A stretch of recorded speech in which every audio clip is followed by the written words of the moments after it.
සුවසේ නිදා ගන්න ඕන නම් වෛරය අතාරින්න. සුඛං සුපති. ඇඳ නෙමේ කාරණේ. හිතයි කාරණේ. ලෝකෙ තියෙන ඊටාම සුඛෝපභෝගීම ඇඳ හම්බ වෙච්ච අයත් වතුර බිබී කාමරේ පුරා ඇවිදින දවස් තියෙනවා. එයයි තරහ ඇවිල්ලා, ක්‍රෝධය ඇවිල්ලා නේ. එදාට නිින්ද ගේන්න බෑ ඇඳට.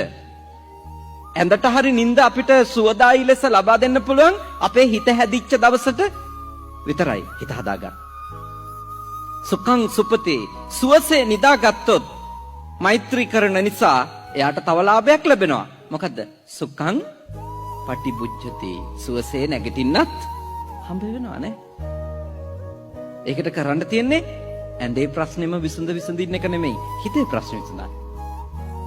හිත තමයි ඔබට බොහෝ දේවල් ගෙනත් දෙන්නේ, බොහෝ දේවල් නැති කරන්නේ.